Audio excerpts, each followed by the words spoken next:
You ready? Yep, go ahead. Good evening and welcome to the Board of Zoning Adjustment monthly meeting. We have 4 items on the agenda tonight. Just a second, I'm going to make this messed up. Yes, we have 4 items and the order of the items will be BOZ 2024-00009, 2050 Mesa Drive, followed by BOZ 2024-00011, 1313 7th Street. Then BOZ 2024-00012, 2715 Elm Avenue. And finally, BOZ 2024-00013, 435 Dewey Avenue. On each item, staff will present first and the applicant second. The public will then be invited to comment, and then the board will discuss.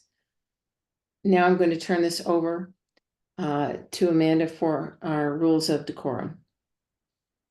Great, thanks, Jill. Just gonna share my screen here for you all. Okay. Thank you everyone for joining us this afternoon. Just gonna go through a few rules for the meeting. The city has engaged with community members to co-create a vision for productive, meaningful, and inclusive civic conversations. This vision supports physical and emotional safety for community members, staff, and board and commission members, as well as democracy for people of all ages, identities, lived experiences, and political perspectives. For more information about this vision and the community engagement processes, you can visit our website. The following are examples of rules of decorum found in the Boulder Revised Code and other guidelines that support this vision. These will be upheld during this meeting. All remarks and testimony shall be limited to matters related to city business. No participant shall make threats or use other forms of intimidation against any person. Obscenity, racial epithets, and other speech and behavior that disrupts or otherwise impedes the ability to conduct the meeting are prohibited. And participants are required to identify themselves using the name they are commonly known by, and individuals must display their whole name before being allowed to speak online. We're in the Zoom webinar format, so when you are invited to speak, if you wish to participate in our public participation, you may use the raise hand function at the bottom of your screen. I don't see anybody on the phone, so I'll skip that part. And when it is your turn, I will just adjust the settings so that and unmute you so that you can speak. You'll have 3 minutes. Let's see. And then there's another way to raise your hand also. If you hover over the reactions button, there is this raise hand function. As I mentioned, we'll have 3 minutes, and then I just wanted to let all of the applicants know for your presentations, we do only have a 3-minute timer. You are allowed 10 minutes for your presentation, but I will put up the 3-minute timer when you're down to when you have 3 minutes remaining. And Jill, I'll turn it back over to you. Thank you, Amanda. I'm going to review the voting rules and then we'll hear from Robbie. So an affirmative vote of 3 or more board members shall result in passage of the motion. An applicant cannot be approved with less than 3 affirmative votes. If the first vote taken on a motion to approve or deny an application results in a tie 2-2, the applicant shall be allowed a rehearing. A tie vote on any subsequent motion to approve or deny shall result in defeat of the motion and denial of the application. A vote of 2-1 or 1-2 on a motion shall in all respects be considered a tie. So I'm going to now call the first item on the agenda, BOZ 2024-00009, 2050 Mesa Drive. Thank you. Okay. And let's see, share my screen. All right. Does the board see the presentation? My screen kind of glitched a little. This is docket. This is docket number BOZ 2024-00009. The address is 2050 Mesa Drive. This is a bulk plan variance, and this is also a returning item from a BOZ case that was continued or issued a continuance at the August 13th, 2024 BOZA meeting. So this is the second hearing of BOZ 2024-00009. And as part of a proposal to construct a new single-family house on a substandard size vacant lot, the applicant is requesting a variance to the bulk plan requirements for a principal structure in the RMX1 zoning district. The revised design results in a vertical bulk plan projection beyond the bulk plane at the west side of the house by approximately 4 feet at the greatest vertical measurement.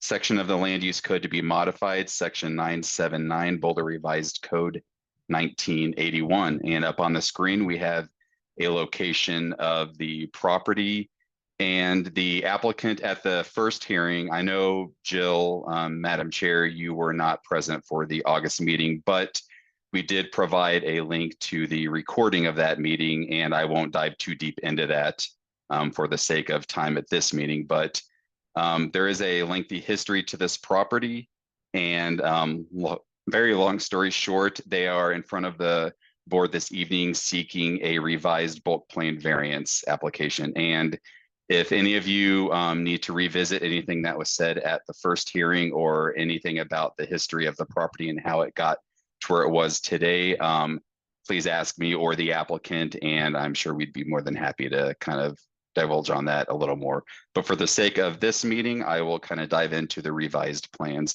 So up on the screen, we have a location of the property. It is zoned RMX1, and this property is required to adhere to many of the typical development standards, bulk plane being one of those, and it is also a substandard size lot.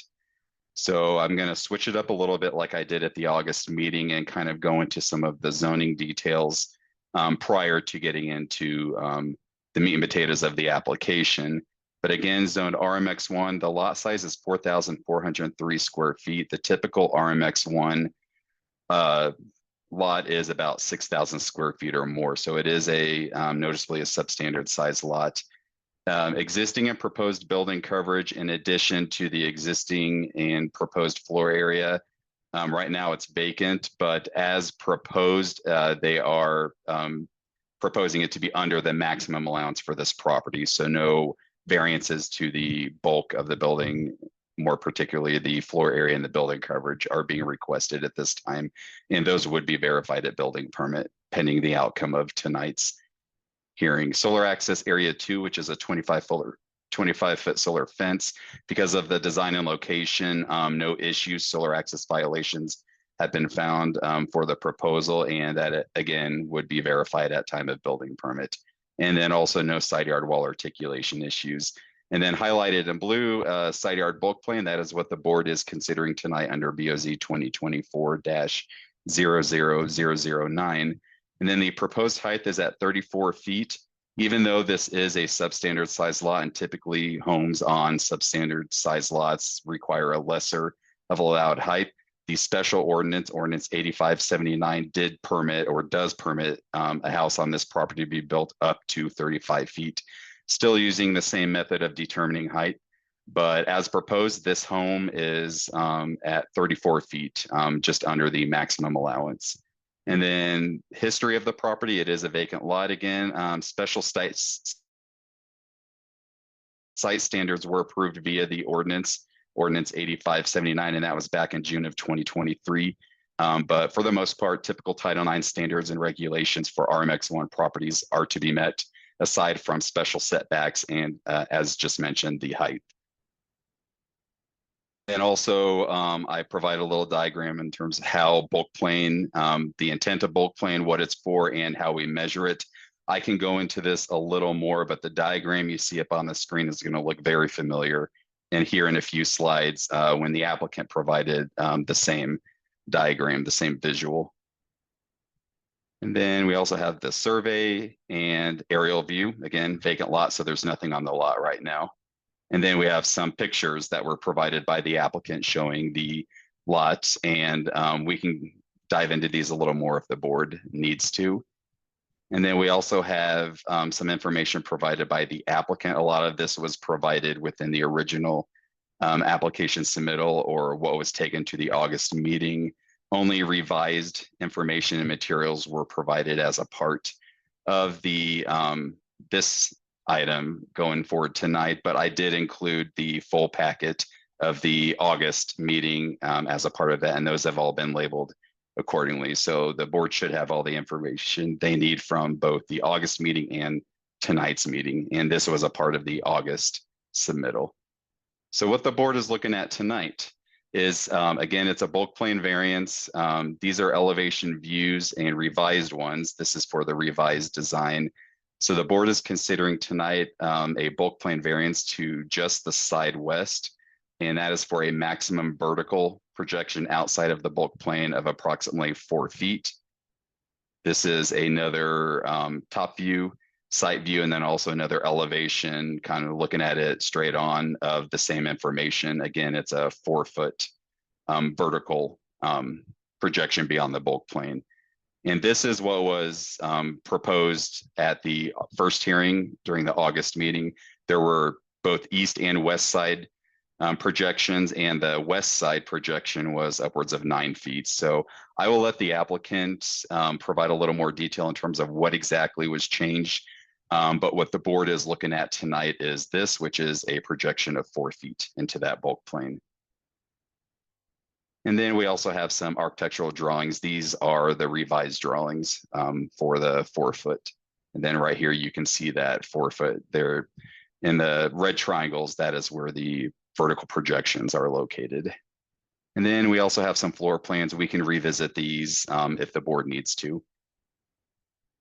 So tonight, the applicant did respond to criterion H1 and H5 with the revised materials, the revised information and application, and also the 4-foot vertical projection versus the original vertical projection on both sides. Staff is supporting this bulk plan variance as it has been presented with the revised materials. I can go into the criteria in a little the board wants, but for the most part, this property is somewhat unique. It has a very unique history, and it is restricted when it comes to what can be placed on it. That said, efforts were made by the property owner and the applicant to reduce the amount of vertical projection into the bulk plane. They even eliminated one of the two, the east side bulk plane projection outright, to where it is now just a west bulk plane projection, and now one that's about half the size of the original one. So with that, staff again is in support of the bulk plane variance as hinted by the applicant. And I will leave it at that for now. If you have any questions, you please feel free to direct those to either me or the applicant, who I believe is going to speak right after me. Thank you, Robbie.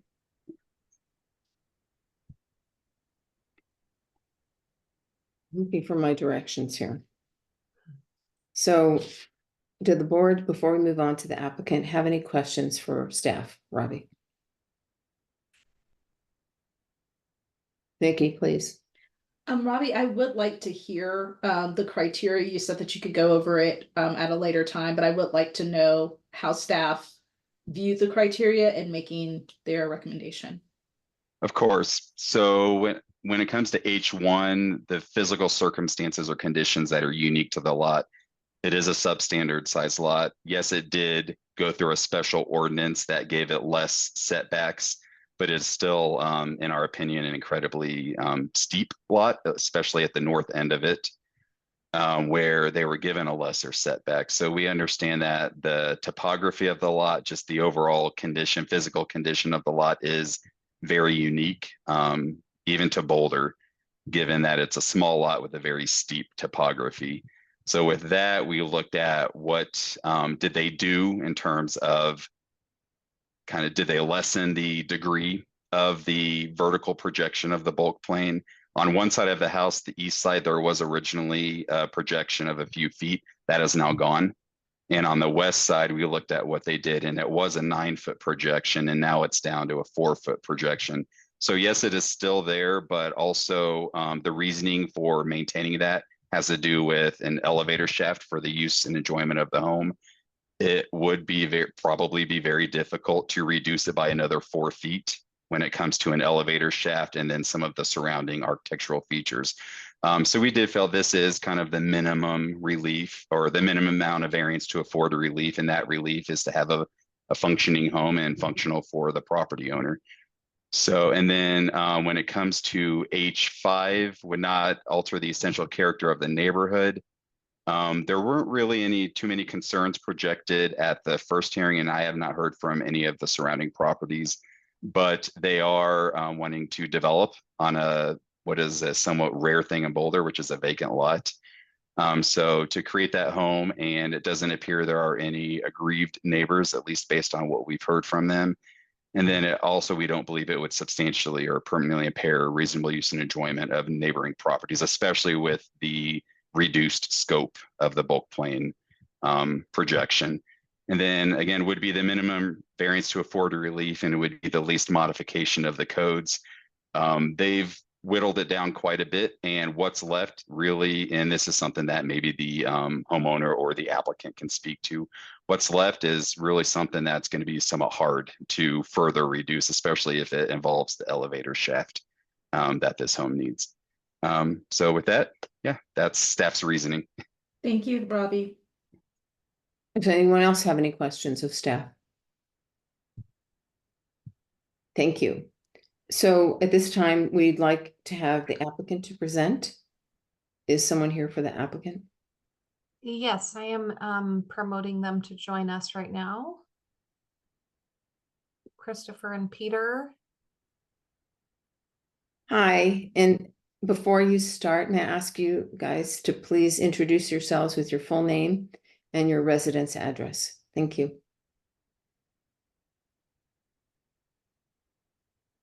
Hi, this is Peter Carey. I was the applicant for this project. I live at 800 Dickens Court, Longmont, Colorado. Christopher Melton is the architect, and hopefully he's on board because he did want to speak. Basically, he just wanted to know if you had any questions. Hello, I'm here. Hello. Can anyone hear me? We can hear you. And Christopher, if you'd be Yes. so kind as to state your address, that would be great. Your name and your address. Christopher Melton at 761 North Avenue, Macon, Georgia. Okay, thank you. You're Appreciate it. welcome. All right, Peter, you want to proceed? No, Or I you- want to yes. speak. You're going to speak. Oh, beg your pardon. Yeah. Go ahead. Sorry, I misunderstood. Well, I have 10 minutes divided up. Anybody want to ask me a question?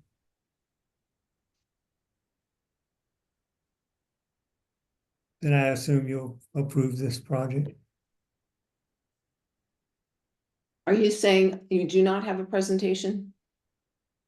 No, I don't. I've already presented this to everyone, in not in this format, but the information that you all got from Robbie Weiler prior to this meeting is the information. Have you read it? Have you looked at it? Have you studied it? Are you familiar with it? Did you have any questions about it? Sir, I respect your concern, and I think most of us will have read this. I was unfortunately not present at the previous meeting where this application was not approved. And so if you have any salient facts or statements that you'd like to make, now is your opportunity. And certainly if we have questions, we will direct them to you.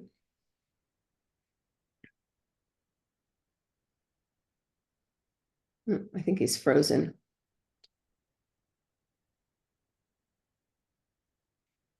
Peter, I think Christopher's frozen.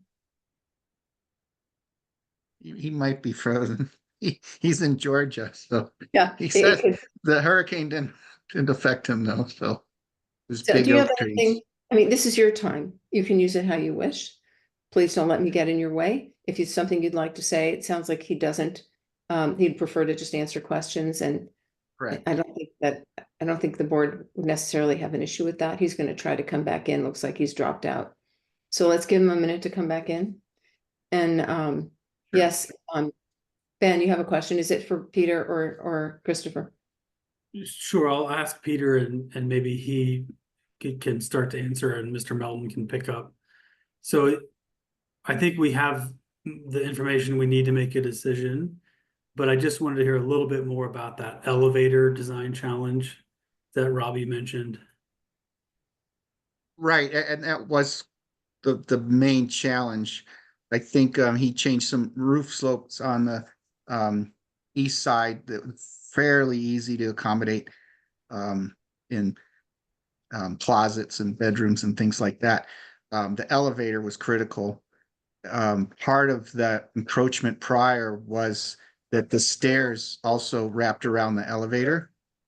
My apologies, little dog's going off there. So he moved the stairs to the upper level out towards the entry, if you notice that on the plans. So it is just the elevator that is encroaching at this time. And there's really not anything we can do with that, just based on the nature of an elevator. And it is an elderly client who's looking forward to retiring at this location. So I think that's going to be very useful in the future of his enjoyment of the property. Thank you. Thank you. The only other thing I'd mention is that street is so high up that, you know, that street again is almost 10 feet above the main level of the house already. So we can't really sink it down any lower than it is already. And also that the owner has owned the property with intent to build since the 80s. So I think that is important as well. Thank you, Peter. Does anyone else have a question for Peter? It looks like Thank we lost Christopher, but he can also call in if you need him, Peter. You can, you know, try to bring him back in if you want to, by phone, if he can't reach us. Is that right, Amanda? Can he call That in? might be him on my phone. Yeah. Hello? Yeah. They just asked me a couple of questions. I told them that the elevator is about as small as we can get it and that it's important to the design. Amanda, do you want to give him a number? Is there a number he can call in? Yeah, let me look it up here. You want to call in a number and you can talk to them directly? Okay, Amanda's going to get that for me.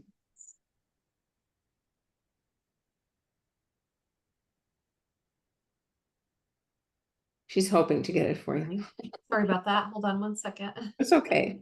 I wonder if it's in the copy in the link. Here somewhere. Yeah, there's a bunch of different phone numbers. It's on the website too. Darn it. Where's the telephone at? There's usually like a whole series of I numbers. know. Right. Not always that simple to see. If anybody else catches it, I'm trying to do the same thing. Shucks, my website's just taking its sweet time.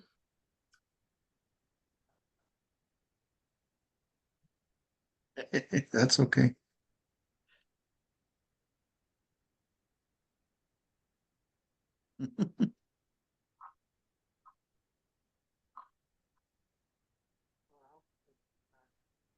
Okay, sorry about, oh, dang it. Where is, Probably is.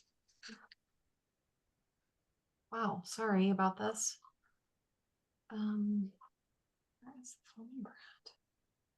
That's right. Okay, there's a bunch of phone numbers. I've got it. Okay. So do you, he's in Georgia. Have him Yeah. try. Oh, there he seven- is. Look at, he's there. He's there. He's back. Yep, Okay. he's back. He's back. There we go. Thank you, guys. Hopefully. he Hello, can I'm hear us. back. Okay, thank you, Susan. Christopher, for trying to get back. We were trying to get you a phone number, but Yes. welcome back. I think we've got Okay. our questions answered. So unless you have something you want to I didn't even add, hear them. Please repeat. Can you hear me? we can hear you. Can, There's probably a little Heard. delay.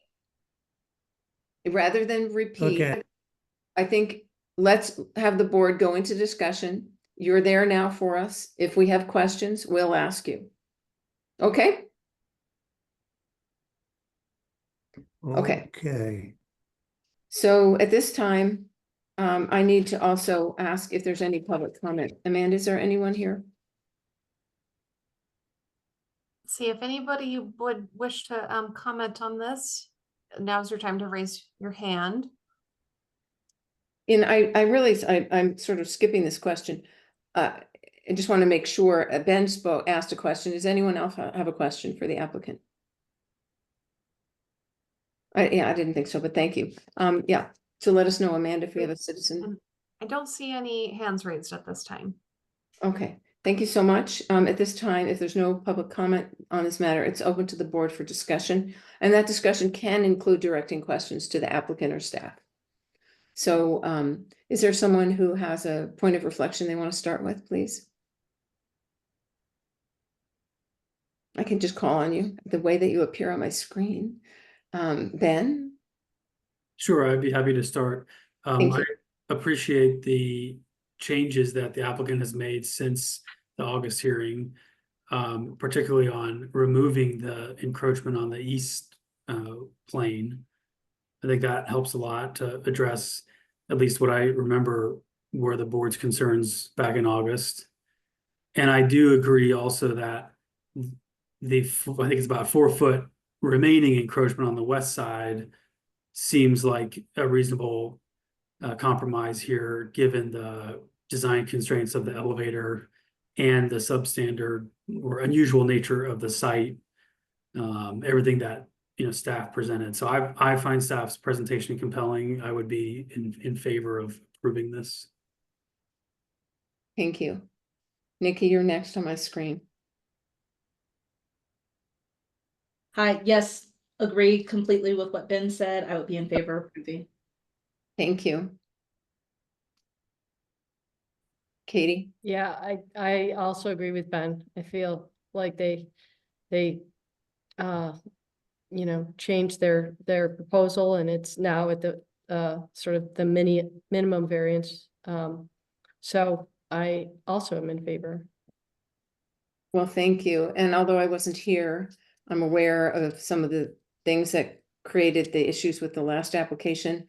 And I too agree that they worked hard to bring this in a way that we could approve it. So with that consensus, may I have a motion from someone to approve this application? I would move that we approve docket item B, OZ 2024-00009. Do I have a second? Second.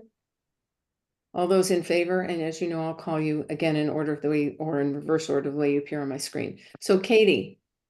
Aye. Nikki? Aye. Ben? Aye. And myself, aye.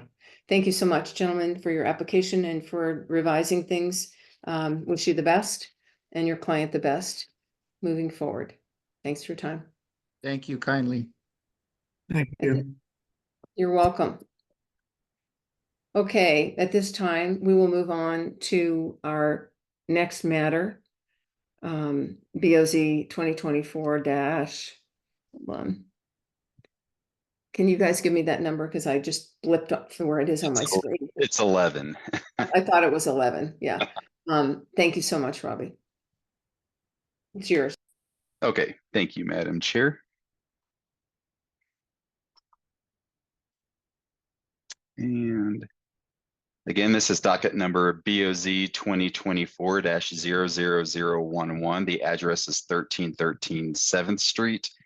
And this is a setback variance as part of a proposal to reconstruct and increase in height a portion of the home's roof. The applicant is requesting a variance to both the rear west and interior side north setback standards for a principal structure in the RL1 zoning district. This home is located on a substandard size lot and no new additional floor area is being proposed.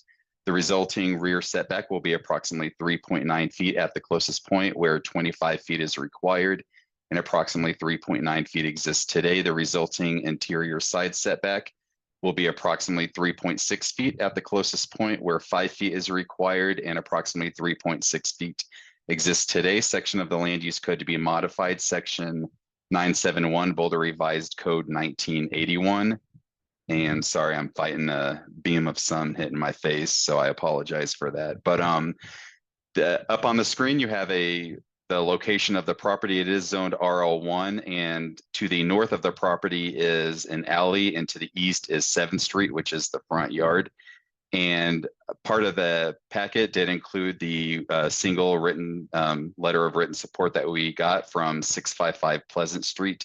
And there on the screen, I have a green star denoting where that is. This is the property to the west or behind the house. And there we go. And this property also has a little bit of a unique history. So I'm going to get into the zoning information first before getting into the application. It is again zoned RL1. The lot size is 5,003 square feet. Minimum lot size for RL1 is 7,000 square feet. So we have another substandard size lot being considered tonight. The existing and proposed building coverage, there is no change to either building coverage or floor area as it's being designed. And there is reason for that. And I can let the applicant go into more detail in terms of why exactly they want to do what they're proposing.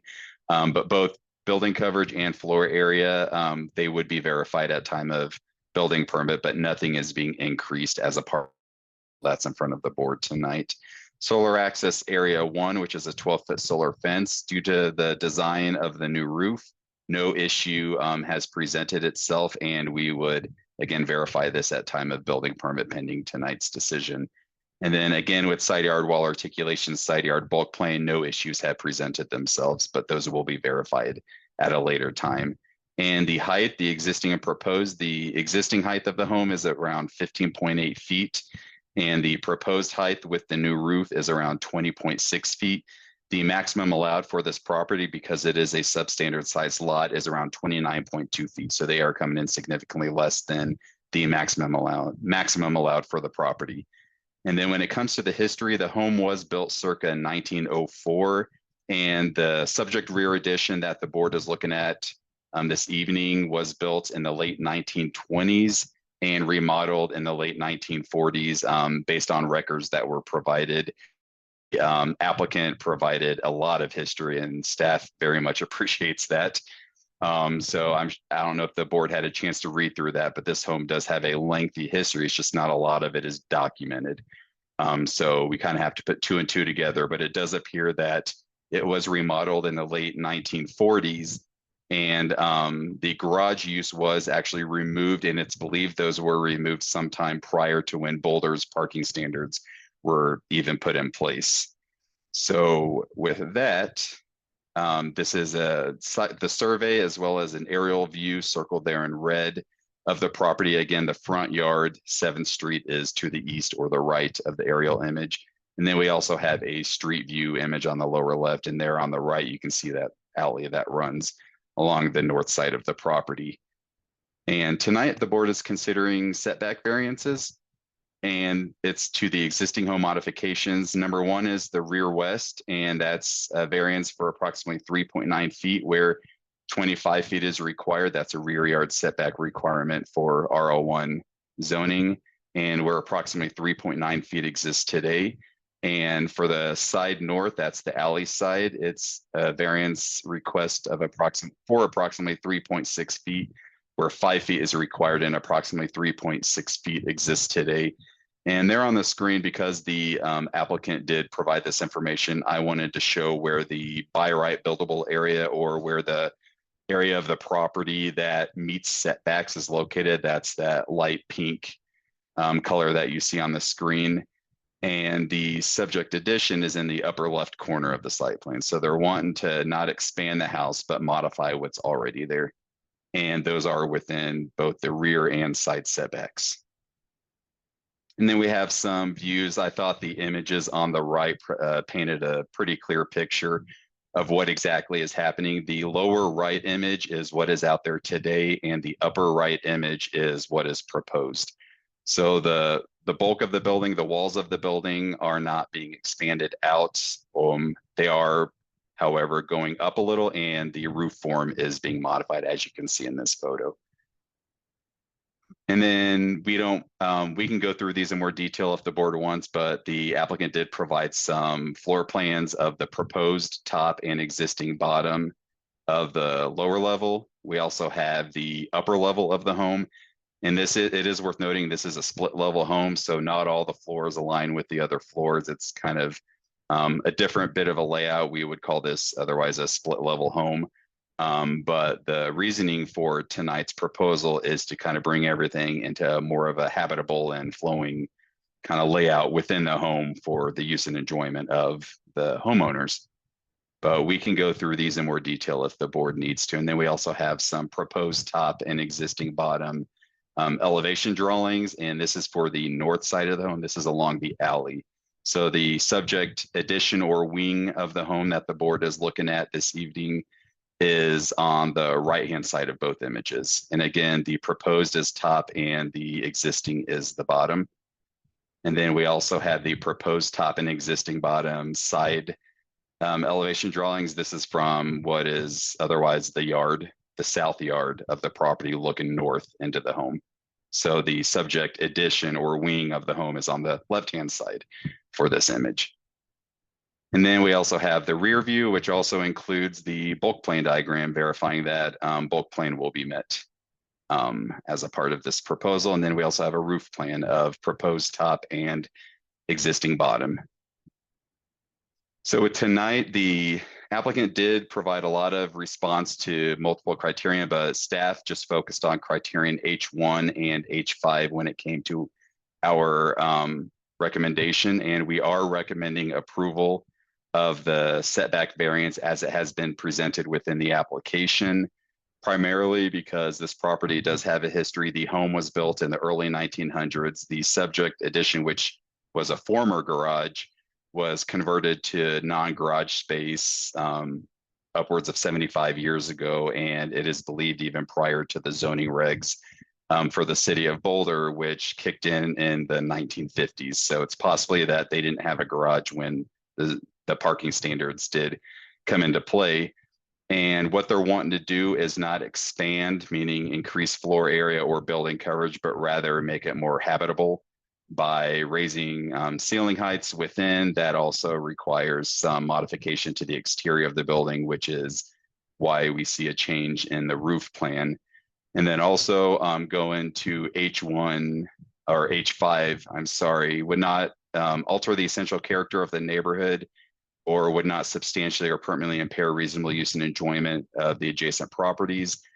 We did actually receive the one letter of support from the neighbor to the west, which arguably would be the most impacted person when it comes to modifying the roof form of the west side of the house.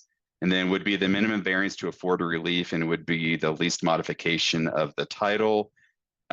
Considering that they're not want to expand either in floor area or size or do an addition, they're simply wanting to modify and fix what is already there and what was built many decades ago. Staff does feel that this would be that this is a minimum variance to afford relief.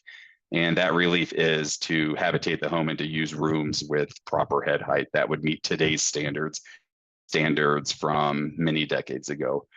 So with that, staff is again in support and recommending approval of the variance as it has been presented within the application.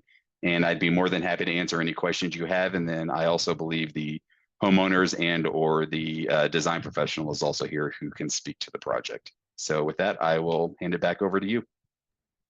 Thank you, Robbie. Does the board have any questions of staff?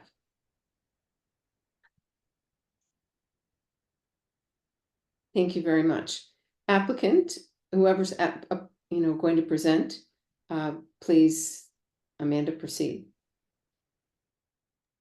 Yes, just promoting them now. Yeah.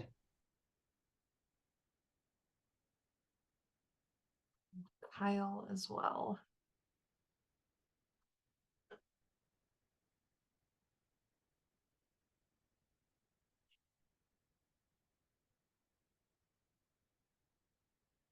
One more.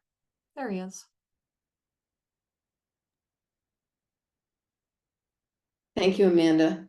I'm not sure which of you is going to present, but as each person speaks, if you would please be so kind as to identify yourself by your full name and your home address for the record, and then you can proceed.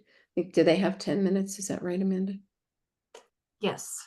So you have 10 minutes. Thank you. Oh, we can't hear you, Mm. Kyle. Yeah. Oh, there he is. Okay. There we go.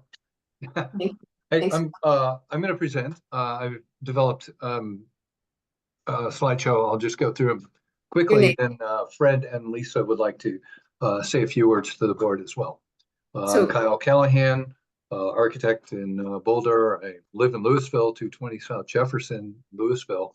My office is in Boulder at 2975 Belmont. Thank- Yeah, you bet. I'm going to go ahead and I think kick in this. Oop. Okay, let's see if I can share my screen. This is 11. Sorry, 2 of them active. Okay, is everybody seeing my screen? It's title BOZ 2024 00011. Gotcha. Got it. Construction within required side and rear yard setback, raise and reconstruct the roof only. You've seen the map that Robbie produced. This is the site. Most of the lots in the neighborhood are kind of the typical Boulder 50 by 130 or so. These lots along 7th Street were split, probably at the original plat. The house that faces Pleasant here faces Pleasant, and this house faces University. These two, however, face towards the east, and they have a adjacency. So the front yard is on the east side of both the subject lot and the neighboring lot to the north. The aerial zooming in closer, here's the original home built in 1904. Wonderful old lady she is. In the 20s, we think it was the 20s, there was an addition out the back. Indications are it might have been a sleeping porch and some kind of parking down below. And the south side yard doesn't look like it was ever developed. So front yard, rear yard, north side and south side yard. To ground that. To put it in a map form, and Robbie had this up on screen, there's a 25-foot front yard setback that produces this development constraint. We can see the house already exists within it. 25-foot rear yard setback. So the addition from the 20s, excuse me, and part of the original structure are in the rear yard setback, north side, south side, this being the developable part of the lot. We'd rather not do that. So one of the issues, the Corrados purchased property this past spring, and we want to bring it up to code and make it more useful. Building code and practical use requires a 7-foot ceiling height. This is a cross section through that addition on the northwest, and it shows that we have 5'11". So I can barely get in there and visit with my clients in this space because I hit my head all the time. It does pitch up to 6'8" in the center of the room, but this would create unoccupiable space. The main floor is as well unoccupiable, but we're not focusing on that. We want to just get this up to speed in this portion of the project. So our design intent is to take this, which is the dash lines here show the original existing roof as it is today, bringing the sidewalls up to a height of 7'3". That's a 1'4" increase in height, and then pitching the roof up much more, much steeper at 6'12" pitch. This is a 1'12" pitch on the original existing roof. This would provide 7'3" head height at the perimeter, and nearly 11 feet in the center of the room, and plenty of occupiable floor area. Additionally, there's an issue of structural capacity.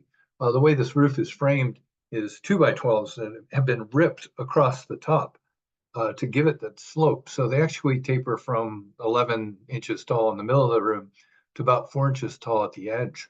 When inquiring of our structural engineer, Steve Pendergrast, he said he doesn't know why it's still standing.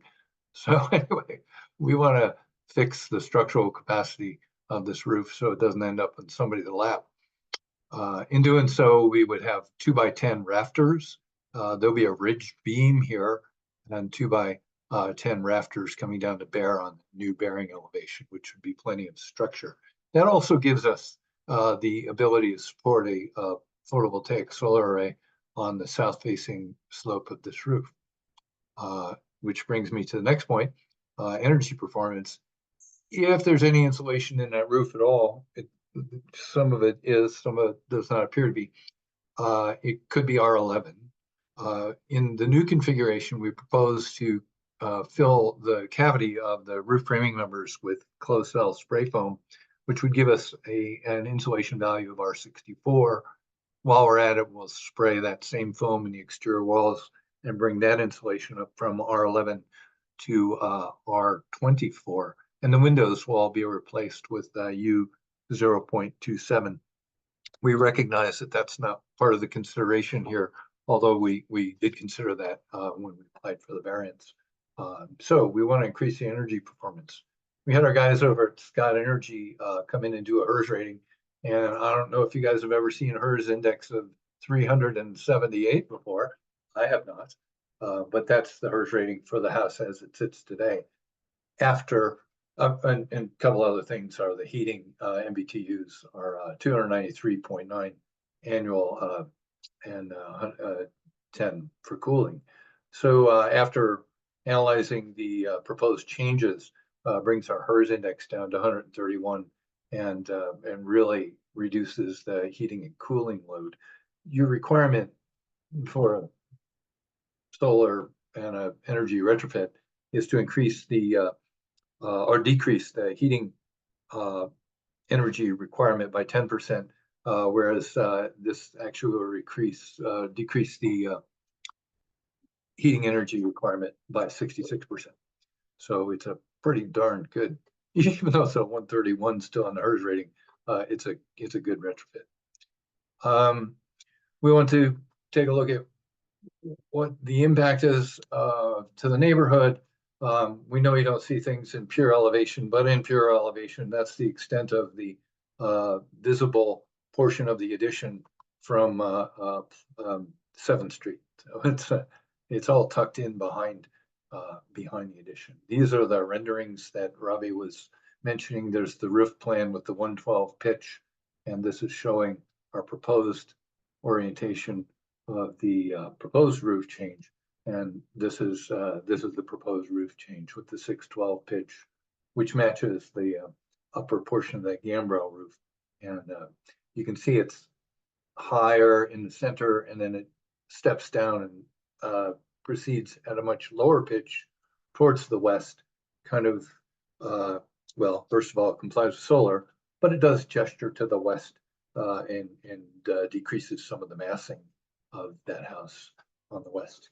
We've done a solar analysis. The existing roof casts a solar shadow inside the green dashed line, which is cross-hatched, and the proposed roof casts the shadow in gray. It does extend into the alley. That is allowed, but we've made sure that it doesn't extend into the neighbor's yard on the west side. We do have neighborhood support. There's our lot, and Fred and Lisa went to the neighbors that abut their property and showed them the plans. Gary on the south, he's very much in favor, and wrote this letter, which you guys didn't get, but he discusses it and talks about how one of the homes across the street was raised and a new home built in its place, and he's really very pleased that the Corrados have chosen to get what they need and without really ripping the heart out of what's there. So he's very much support that. Tom and Sheila, they're on the west side, and they wrote the letter that you have in your packet. And they have used the word enthusiastically twice, and I love that word. But at the very end, we enthusiastically recommend approval of the variance. So we recognize that they're in favor. We recognize that they would be most impacted if we did an expansion on the south yard, which would be unwise, we think. And then we have an email from Lori on the north, and she's a little less verbose, but she supports the changes that we propose to make to the home. So this was done with the same set of plans that you had, that Fred and Lisa went to the neighbors and showed them the plans so that they could have an understanding of that. We may have a neighbor here to speak tonight. I can't be sure of that. Anyway, that's my presentation. I wanted to leave a little bit of time for Lisa and Fred to come on and say hi. So Robbie, if you could admit the homeowners, that would be great. Or Jill. Yeah, they are with us if they're able Okay. to unmute, and you have about 5 minutes left.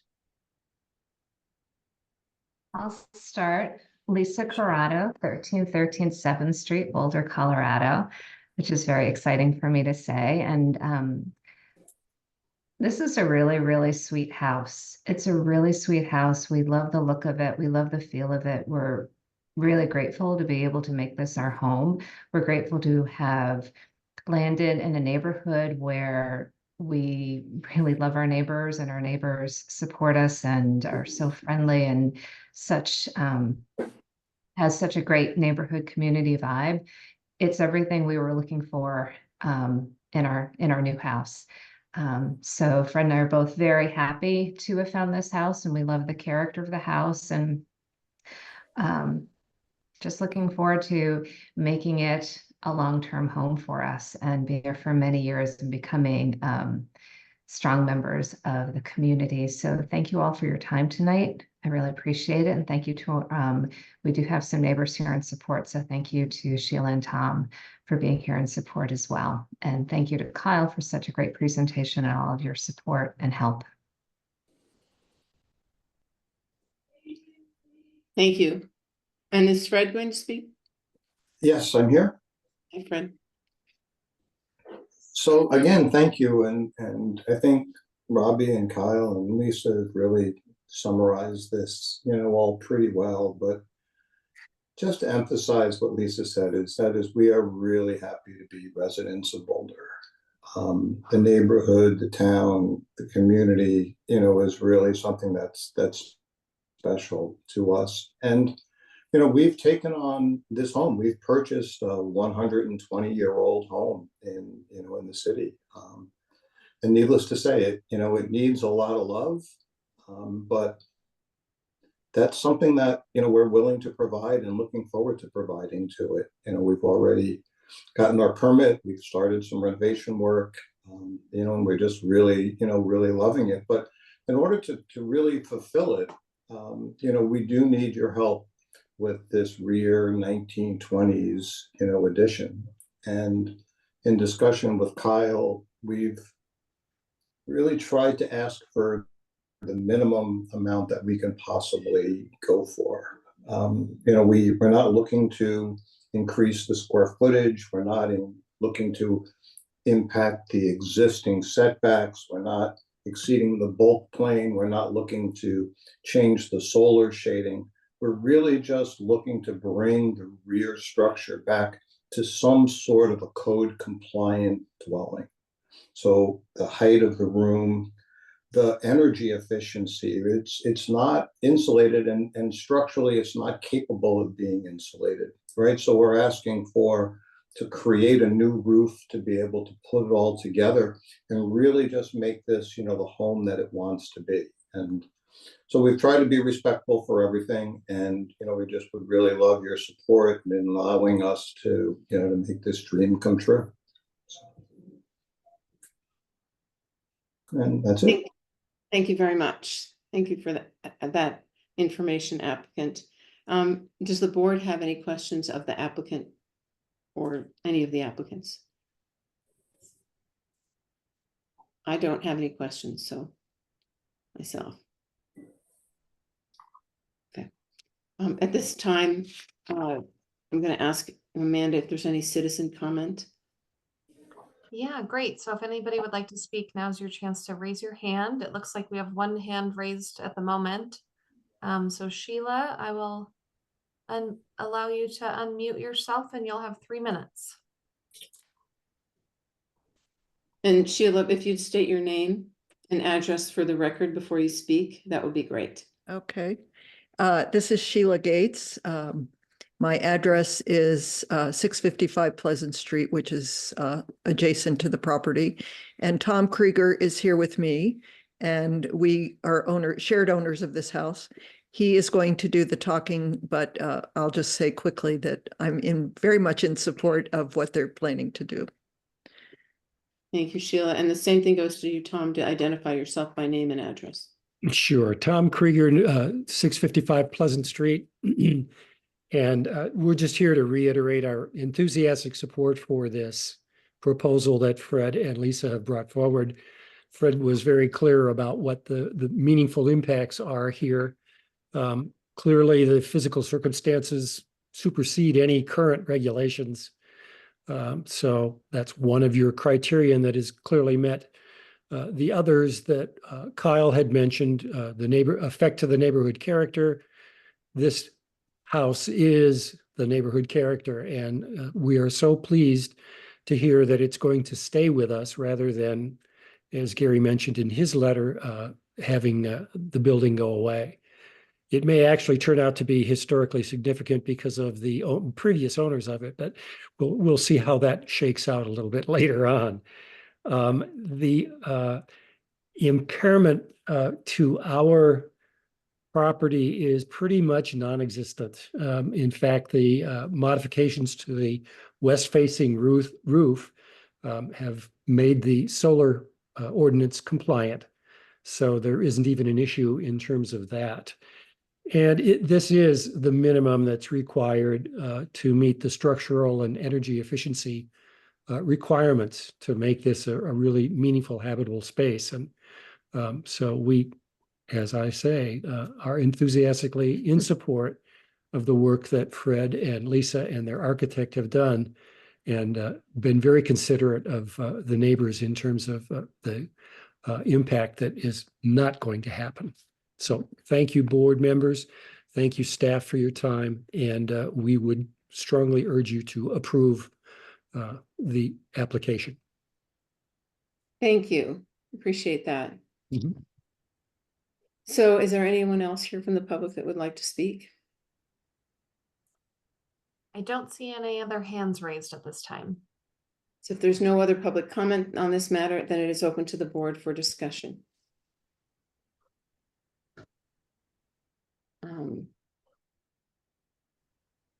I don't have any additional discussion. I feel in favor of supporting this based upon the criteria H1 and H5. Thank you, Nikki. Anyone else? I agree. It's based on the criteria. It seems like they certainly have met it, and it's kind of nice to see something like this in Boulder, you know, sort of keeping an old structure in place. So I'm in support. The only question I have, and I think it's for you, Robbie. So this is obviously a historic home. It's not, however, landmarked or identified as historic at this time. Is that correct? I don't believe so. And Kyle, you might be able to fill in a little more on this, but I do not see any record of historic needing to look at it, at least as what is proposed right now. But that is something that would be looked into at time of building permit.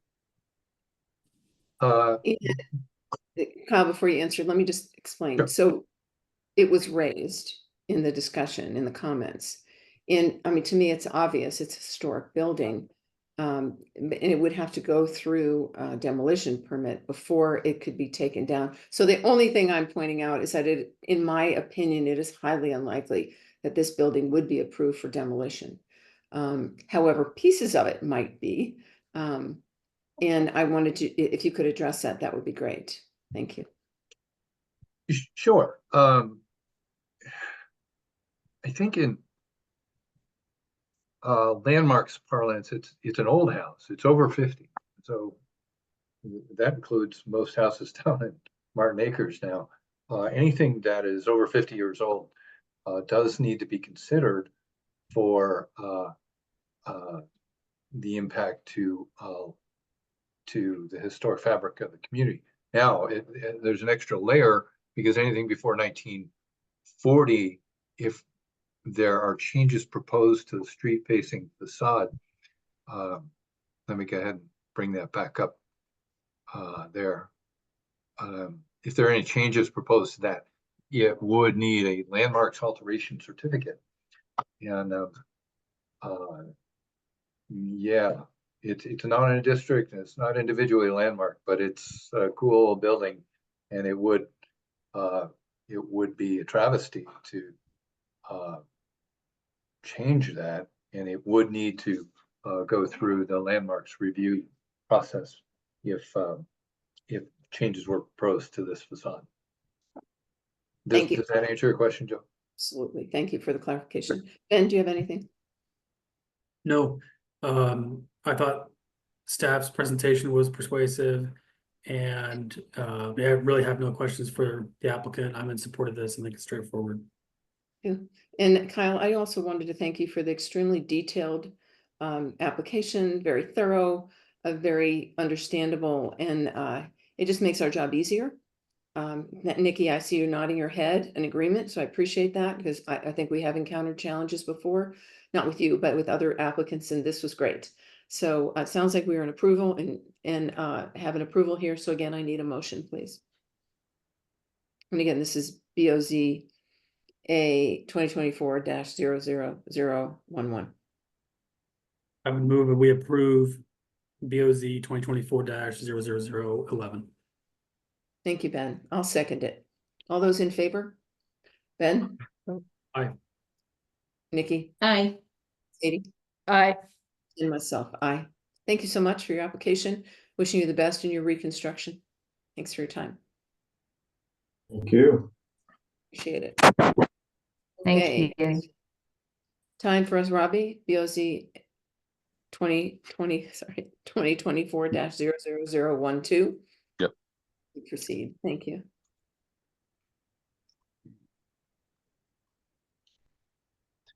Okay, again, this is docket number BOZ 2024-00012. The address is 2715 Elm Street, and this is a parking setback variance. As part of a proposal to recognize and establish conforming off-street parking for the single-family home onto an existing driveway with access off Elm Avenue, a property that currently does not have conforming parking due to a prior attached garage conversion, the applicant is requesting a variance to the front yard landscape setback standards for parking in the RL1 zoning district. The subject 9-foot wide by 19-foot deep parking space will be located approximately 13.7 feet from the front south property line, where 25 feet is required and no conforming or recognized parking exists at this location today. Section of the land use code to be modified, sections 971 and 996, Boulder Revised Code 1981. And up on the screen, you can see the location of this property. It is zoned RL1, and it is your typical looking house at this location. It just happens that this home has a little bit of a history when it comes to what was a one-car garage attached to it, and I will get to that here in just a second. And this gives you an aerial view. We also have the survey, or it's actually an ILC. Look at on the right showing the existing site conditions, and then we have a more recent street view of the property. The lower left image, and you can see what was a one-car garage is now just kind of an addition onto the house where the garage was. And the only parking on this property is from the south, where you see that car parked in what is an existing and to be maintained driveway on the house. So a little bit in the way of the zoning information, is zoned RL1. The lot size is 6,300 square feet, another substandard size lot, given 7,000 is typically the minimum for RL1 zoning districts. Because this is a parking setback variance, I'm not gonna, and we probably don't need to get into the building height, bulk standards and all of that, given that a parking variance doesn't impact those necessarily. But I did want to provide a little bit more in the way of the history of the property and why a parking setback variance is in front of the board tonight. So the house was built circa 1952 with a one-car garage. The applicant did provide a lot of information and pictures showing the original construction, the original look, and it did very much have a very small, but it did have a one-car garage attached to it where that storage area is located today. Conforming parking within the one-car garage was converted by previous owners without permit record to a non-vehicular habitable space, primarily storage, sometime prior to 2001 based on provided records. And again, Kyle did provide a lot of information and did some deep digging to find that it was done sometime prior to 2001 when we did find permit record that there was no garage at that time. And this little bit of information is pertinent to the discussion, especially when we get into the variance criterion here in a little bit. But the garage conversion was done prior to 2001 and was not done by the current owners who took over who purchased the property, I believe in 2023. And then pending BOZA action, a building permit would then be needed to establish the conforming parking in the driveway and for the interior work. That is a part of the overall project. And there's also a non-permitted storage shed area to the right of the property that is to be removed, and that was reflected within the site plan. So tonight the board is considering a parking setback variance to establish parking on the existing driveway that happens to be partially within the front yard landscape setback. It is a request for approximately 13.7 feet from the south extent of the 9x19 space where 25 feet is required and no conforming or recognized parking exists today. The site plan on the right, the big blue box, that's that 9 foot wide by 19 foot deep conforming parking space located on the driveway. You see and what was the garage immediately to the north. And the 13.7 feet is there circled in red. That is the closest it gets to the property line. So you can see almost about half of that parking space is located within the front yard landscape setback. Because of that, and for the city to be able to recognize this as the conforming parking that this property needs, they will be required to obtain a parking setback variance, which is what is in front of the board this evening. And then this is a more zoomed out version. There were a lot of details provided within the floor plans and elevations. As I put them into my presentation, they did lose some details. So if the board needs to zoom in on something or look at something specifically, please let me or the applicant know and we can do that. But the blue box, that is the parking space. And you can see there the 13.7 feet on the south side that is within the front yard landscape setback. And then we also have more floor plans of existing left and proposed right. And this is for the I did not provide the upstairs bedroom and bath. There is a small addition to the back of the house that was done a while ago. But for the sake of presentation, I did not provide those details. But no work as a part of the overall project is proposed to that part of the home at this time. And then we also have some elevations. We have the south elevation, which is the front elevation, and the proposed is on top. You can see the removal of that small shed addition bump out to the east that will be going away. And then you can see where the current storage and proposed bedroom will be located. And then the lower left image, you can see the existing conditions, which does include that storage bump out and then also the already enclosed former garage space. So when it comes to parking setback variances, there are unique criterion. Hopefully board members in my email were able to pick up on that you're going to be looking at criterion 923J. This is what the applicant responded to, and this is also what staff considered when determining what our recommendation would be. When it comes to J1, the dwelling unit was built in RRRE, RL1 zoning district. They do meet that. This is an RL1 property. J2 is the dwelling unit originally had an attached carport or garage that met off-street parking required at this time, or required at the time of initial development. That is true. We have original pictures of what was a one-car garage attached to the house. So staff does feel that they are meeting J2. J3, the garage or carport was converted to living space prior to January 2005. That's why I mentioned that the prior to 2001 conversion was important, because per the J3, it would have to have been done prior to 2005, which it was. So they are meeting J3 in staff's opinion. J4, the current property owner was not responsible for the conversion. They purchased the home last year, I believe. So they were not involved in the conversion of the former one-car garage to now storage space. So J4 is being met. J5, a parking space in compliance with parking regulations of 996 cannot reasonably be provided anywhere else on the site due to the location of the buildings and lack of alley access or other unusual physical circumstances. Because of the existing east setback of around 7 feet, you could not put a conforming driveway or parking space to the east of the property. There is no alley on the back side, so they cannot access it from the north. And the same restrictions occur on the west side. Even if they were to try to put in a new curb cut and driveway, it would be somewhat difficult to provide parking on that side of the house. So staff J5 is also being met. J6, restoring the original garage or carport to a parking space would result in significant economic hardship. The applicant did provide some numbers when it comes to converting it back into a garage versus the renovation of the storage into habitable bedroom. And those numbers were provided within the application. And if the board wants to dive more into those numbers, I'm sure Kyle would be more than happy to talk those numbers. But given what was provided, staff does agree that J6 is being met.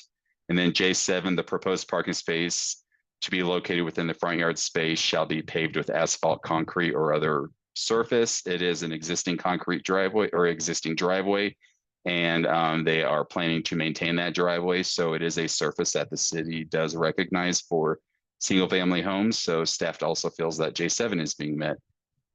So with that, staff is recommending or is in support and is recommending approval of the parking setback variance as it has been presented within the application. And I'd be more than happy to answer any other questions you have. And then we also have Mr. Kyle Callahan for this item as well. So I'm sure he can answer any of the historical or the numbers that were presented within the application. So with that, I will hand it back over to you, Madam Chair.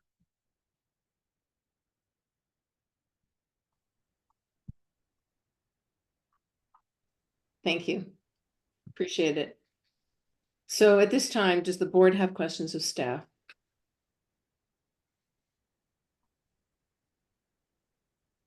Don't seem to be any questions.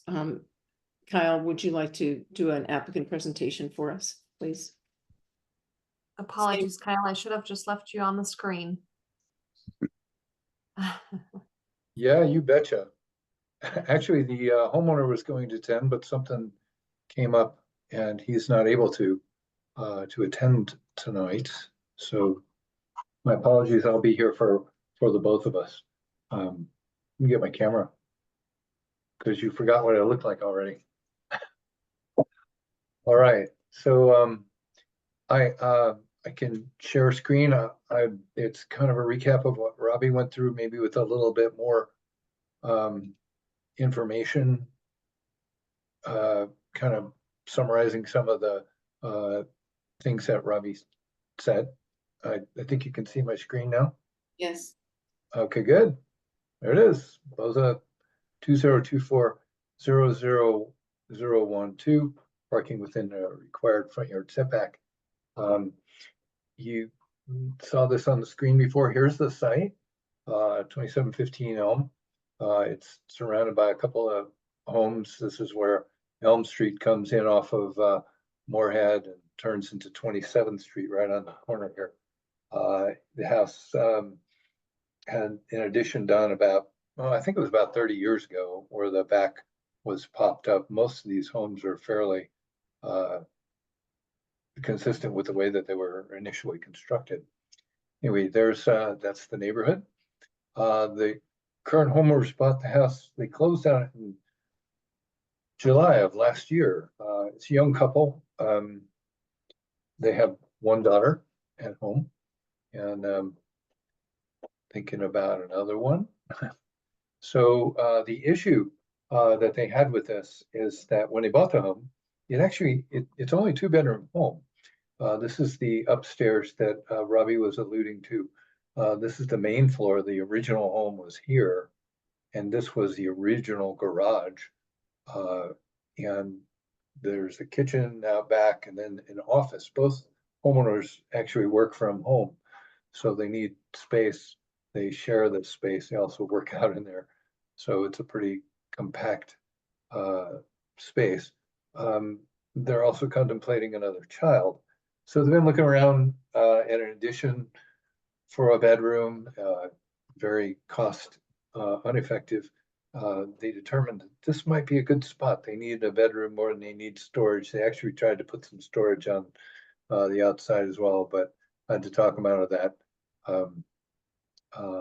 So anyway, going on, the current home had an attached unconditioned storage room and it had an interior door connecting it by virtue of the fact that it was one time a garage.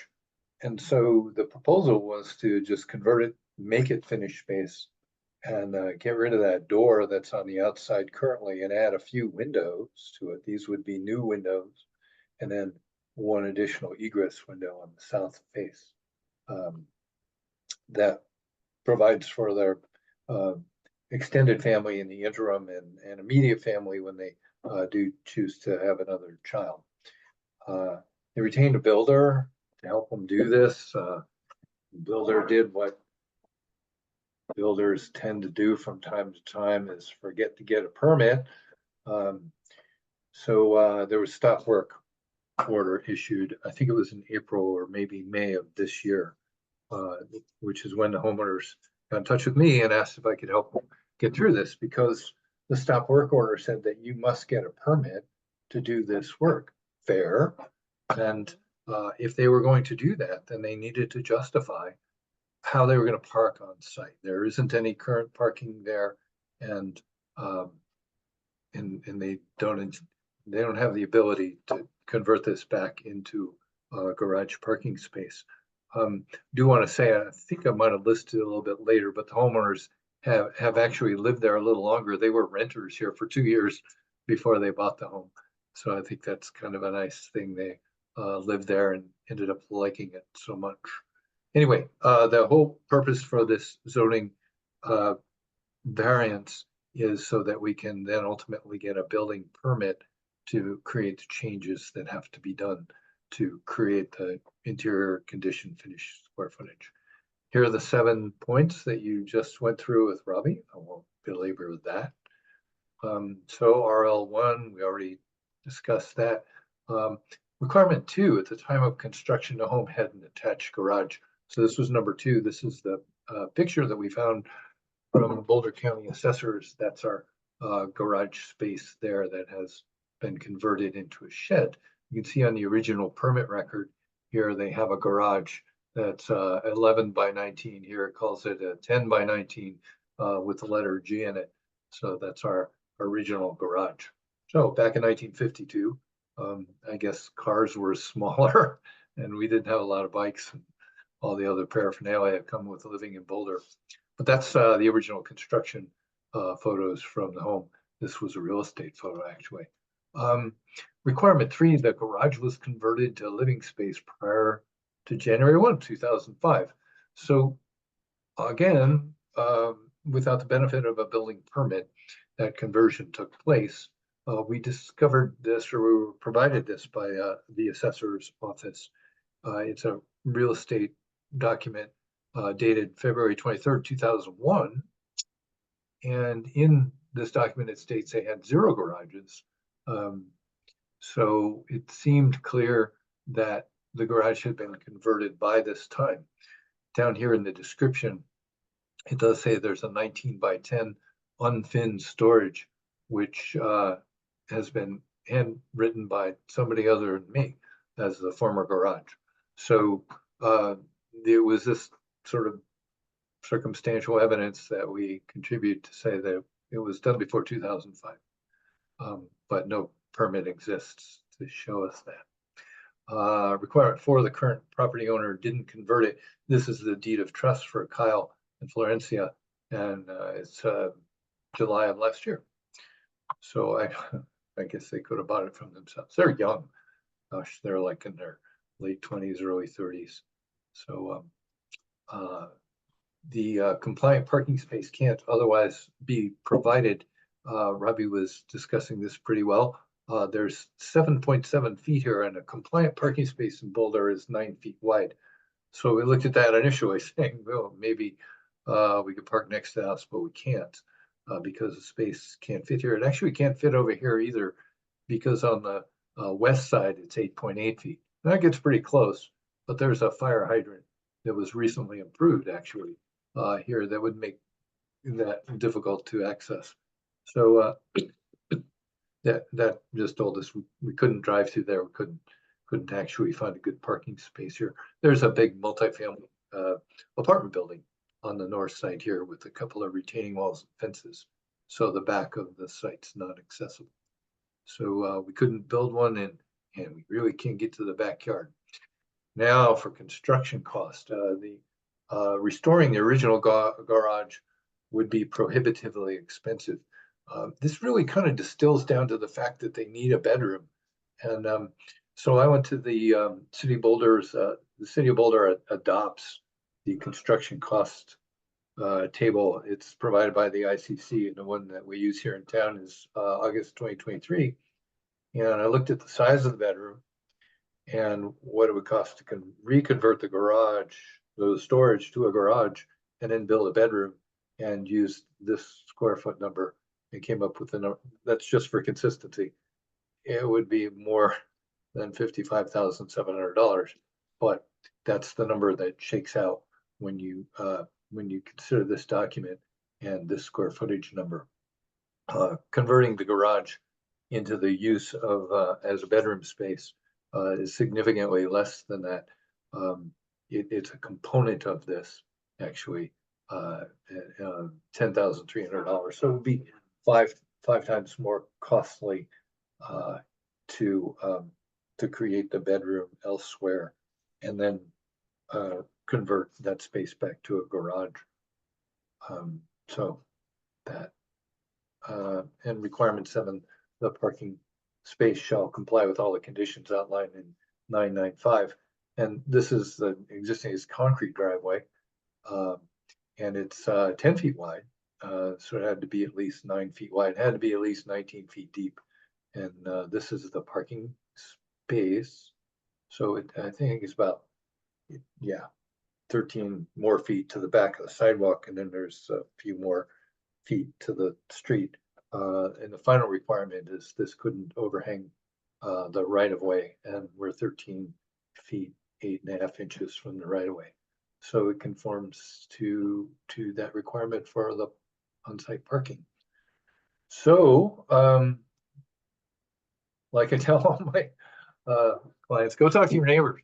And they talk to the gentleman across the street. That's Michael, and he's very much in favor of actually helping them get back and do what they have to do to get this built, which is there are some code issues that the original builder did not integrate. So Michael is general contractor, and he's lived here for 15 years, and he loves these guys. He says they take care of the yard. They're not students, so he was very much in favor and supportive of their converting, or they're basically, I guess, continuing the status the way it is currently. And then this morning I got an email from Greg, and he lives in this house here, and I guess I'm whom it may concern. He supports converting the storage space into living space.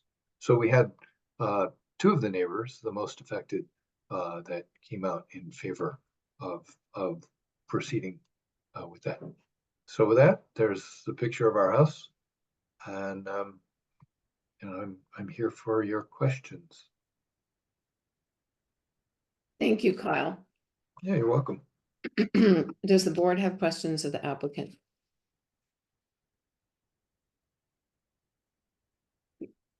You might want to drop your share screen for now, Kyle, please. Oh, good point. Just because Sorry people about get small on my window. Yeah, any questions? No questions? Okay. How about citizen comment? Cindy, I'm sorry, Cindy. Amanda, remember Cindy, back in the day? Yeah, it's been a little while, Jill. No, I'm just kidding. Saw the blonde hair there and I was like, oh, she's back. Yeah. Let's see if anybody wishes to speak on this item. Now's your chance to raise your hand, but I don't see any hands raised. Okay. All right, so if there's no other public comment in this matter, then it's open to the board for discussion. Katie, you have anything to say? No, I thought, going through the 7 criteria, it was pretty clear, and it seems like they met every single one, so I don't have really anything to add. Thank you. Nikki?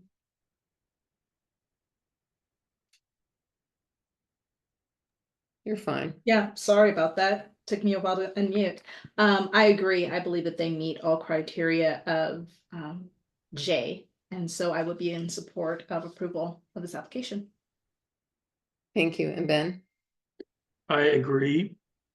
I think Mr. Callahan is setting the standard for what we want to see in our presentations. My only little nit is that as to the criteria about when they took title, we should be looking at a deed, not a deed of trust. I don't think that affects the outcome here or my vote, just a little technical detail in the presentation. But I'm in support. Thank you. Yeah, it's a common condition down in this area. And we keep seeing these applications come in this way. Thank you, Kyle, again for your level of detail. So again, may I have a motion, please? I would move we support docket BOZ 2024-00012. Second? Second? Thank you. All those in favor? Ben? Aye. Nikki? Aye. Katie? Aye. Jill? Aye. We're done. Thanks, Kyle. Appreciate it. Are you here for the next one? No, I'm gonna let you go. Thank you very much, everybody. I hope you have a lovely evening. Thank you. Okay, bye.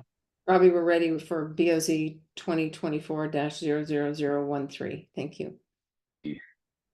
The last variance item of the evening. Sorry, why that's making all that noise. Okay, again, this is docket number BOZ 2024-00013. The address is 435 Dewey Avenue.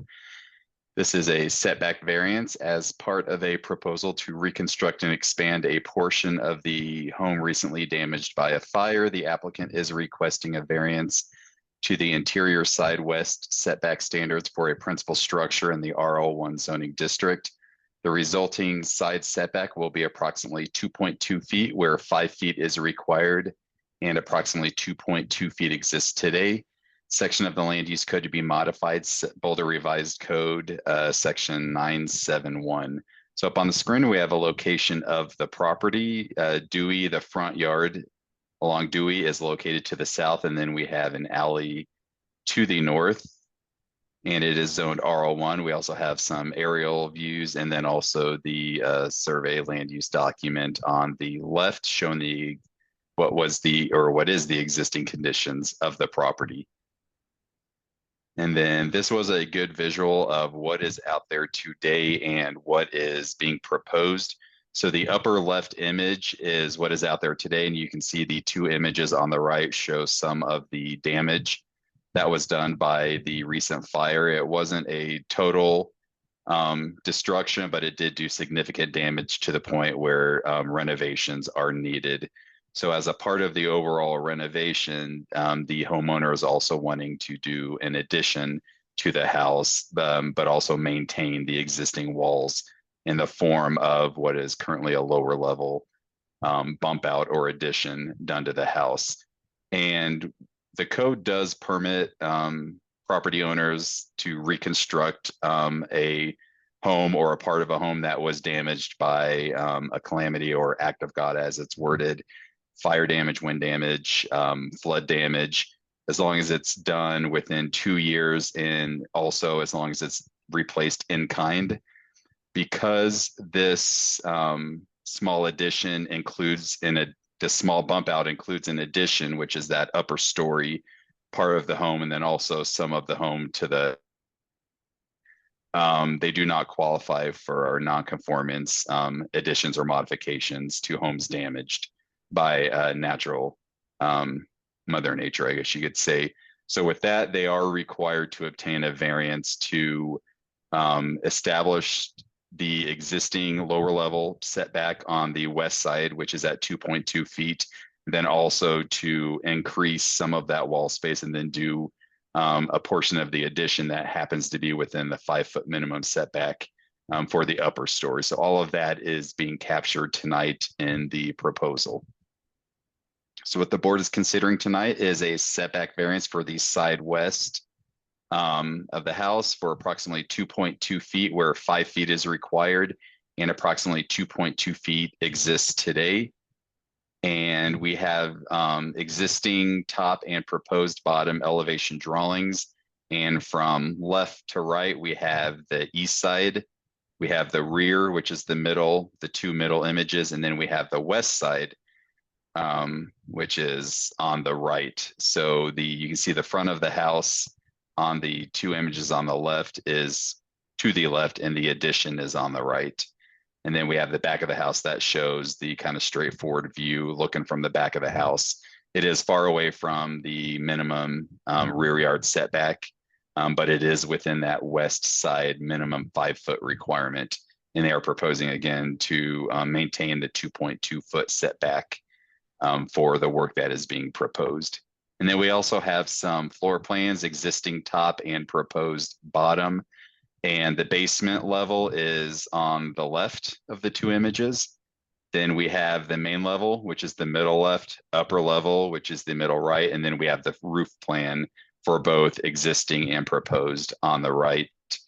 And the reasoning for maintaining especially for the addition part of the project is because there are existing stairs leading down to the lower level that the property owner would like to maintain without having to relocate the stairs going down to meet that 5-foot minimum.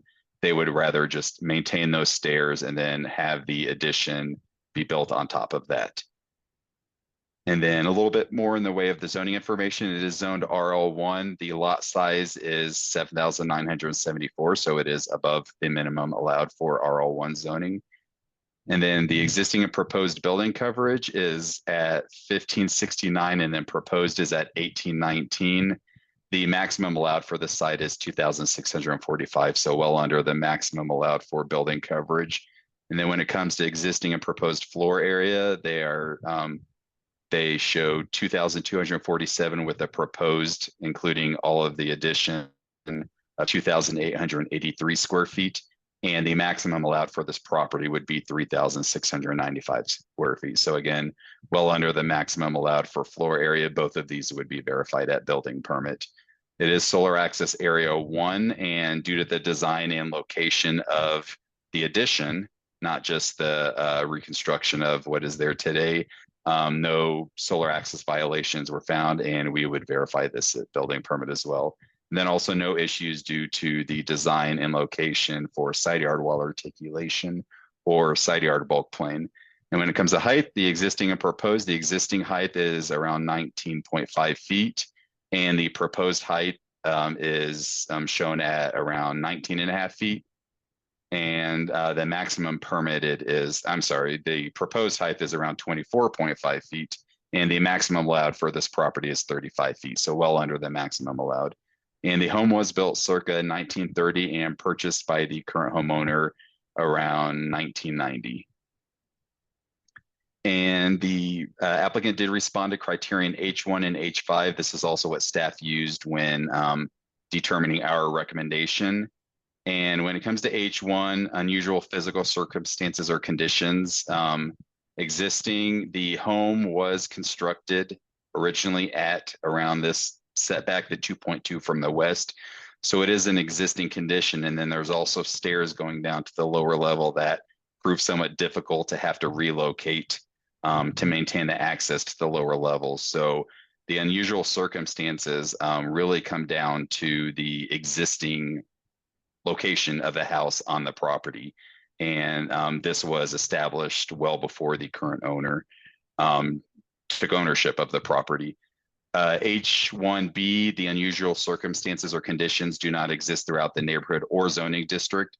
When it comes to the RL1 zoning district, it's not typical that we have houses, especially newer homes, built at 2.2 feet, but it is something that is found in the more historic, older neighborhoods, but it is not typical. If this were to be built today from scratch on a vacant lot, we would not see something at 2.2 feet, but it was established many decades ago in this condition, including the stairs that are really a big reason why this can't be bumped in another 3 feet. And then H1C, because of such physical circumstances or conditions, the property cannot reasonably be developed in conformity with the provisions of this chapter. Again, it's the location of the house, the physical circumstance or condition is the house itself being in that location, and also the stairs leading down to the lower level really don't make it feasible to completely reconstruct the stairs in a different location. Rather, the homeowner would rather just maintain those stairs and build a home around that. And then H1D, hardship has not been created by the applicant. I think I've gone through that multiple times, that this was established many years prior or many decades prior to current ownership. And then H5A would not alter the essential character of the neighborhood or district. We haven't heard from any neighbors as of this moment. And then also the majority of the addition, even the new addition that mostly meets the setbacks, is tucked behind the house from the street. There is not really much to be seen except for the top of the new gabled roof, but that portion of the house is meeting the setbacks. And then 5B would not substantially or permanently impair reasonable use and enjoyment of development of adjacent properties. We haven't heard from any of the directly impacted neighbors, so staff does feel that 5B is being met. 5C would be the minimum variance onto, they want to reconstruct what is already there, but also add on to the house. And the majority of the addition, which includes that upper story art studio space, meets the setbacks. They did kind of taper it in to where there's minimal impacts from both side yards. There's also a 15-foot setback on the east side of the property. So tucking it behind the house and not really doing a full second story on top of this. Staff does feel that 5C is being met based on the proposal that is being presented to the board. And then 5C would not conflict with the provisions of solar access. Solar access analysis was asked of the applicant, and they did verify that due to the location and size of the project, that no solar violation would occur, and this would all be verified at time of building permit pending the outcome of tonight. So with that, I'd be more than happy to answer any questions, and I believe we also have someone here representing the property who can answer any of the more direct or historic questions that the board might have. So with that, I will hand it back over to you, Madam Chair. Thank you, Robbie. Do any board members have questions for staff? I kind of have a question. I'm hoping that I'm just not misreading this. I can't understand what you're saying. Could you just point out to me where the new construction tucks in and is reduced so that it fits inside the setback? Usually you draw those things like with color, and I don't know, did I miss that? No, and what I was saying, I'm trying to find the visual, is the rear addition includes the existing kind of bump out, and then on top of that is a gabled roof addition. The point of me saying that was that the majority of what you see for the second story is actually more than 5 feet from that west property line. It's just the wall height goes up a little bit and then it starts tapering in when you get to that studio space. So sorry if I worded that not as clearly as I could have, but I was just trying to make the point that the majority of the addition part of this project, it does meet setbacks.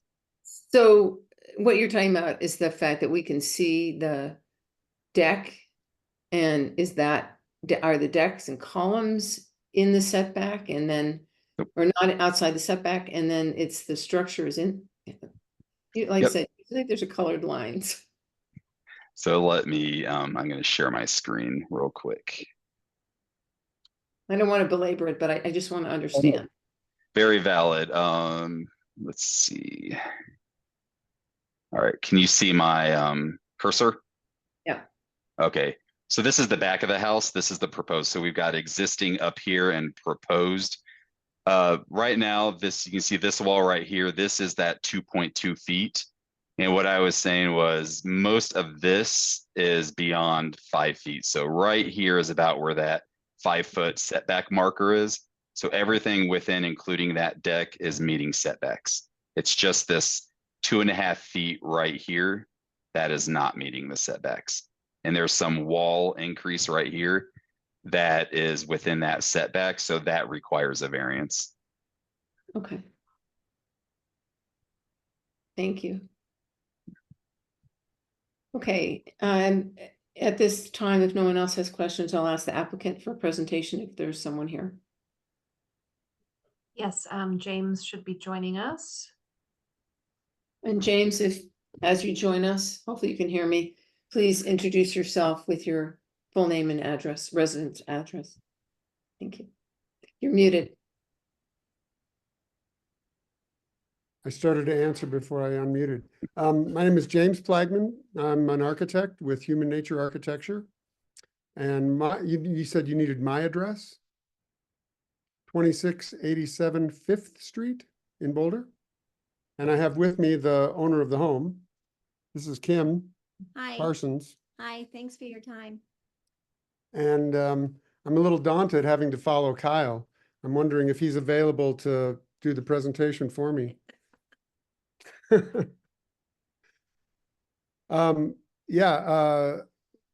there specific questions or, because I haven't really prepared an elaborate presentation like Kyle. When I saw the information, I was like, oh boy, I hope I gave him enough information. Although I do feel like this is fairly simple.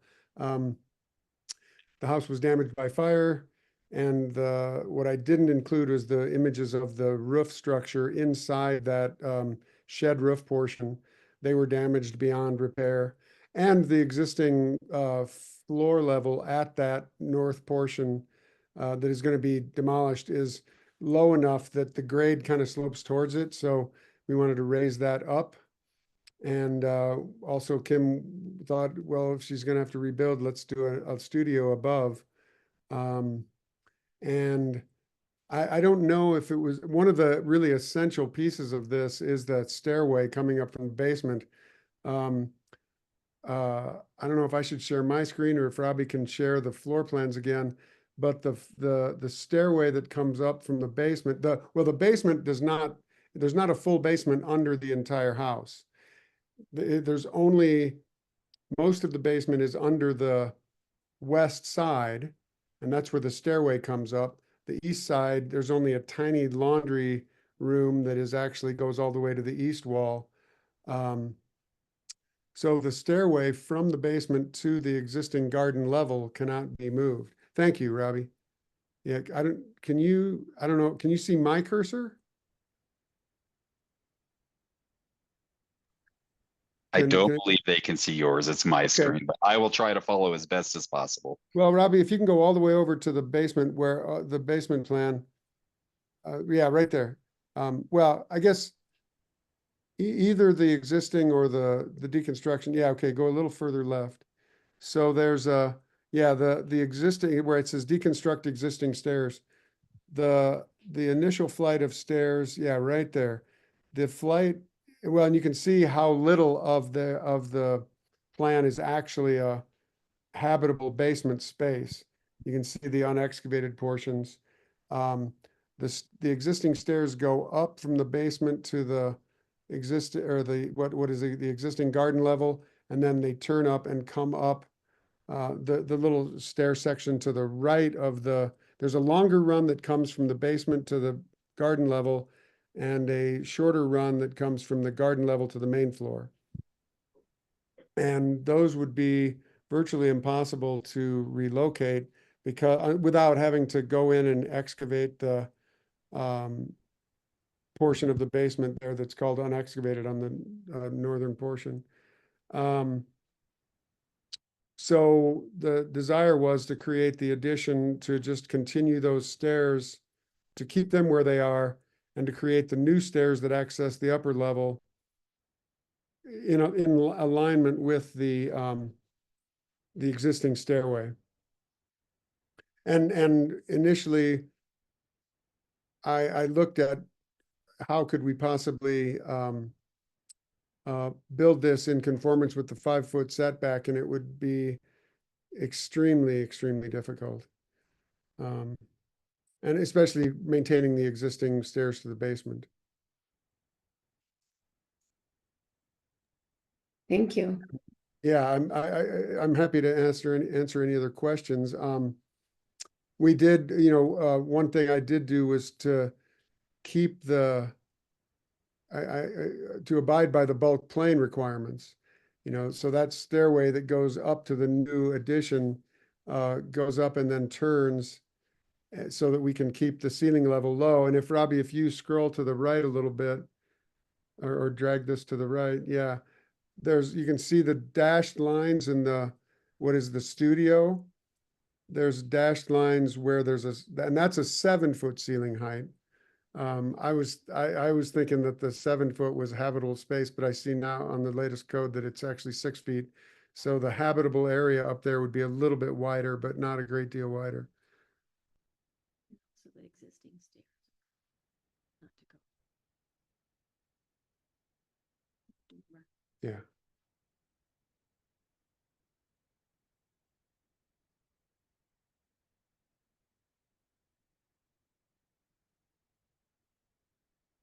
I guess the only other question I have is because there wasn't any response from neighbors, with what you might have seen as the impact on the neighbors, if any. Well, if you go back to that photograph so the only neighbors impacted would be to the west, and they have no windows on that portion of their house. And we are not proposing any windows or any openings at all facing the west yeah. And we're only 6 feet longer than the existing property. It is taller, but it will, but we kept the roof as low as possible to still be able to put the second level on. Right. Thank you. Does anyone else on the board have questions of the applicant, since I asked some questions? Okay, do we have any citizen comment? We don't have any attendees to comment, so we can skip that section, I believe. Thank you. If there's no public comment on this matter, then it's open to the board for discussion. Anybody have something to say?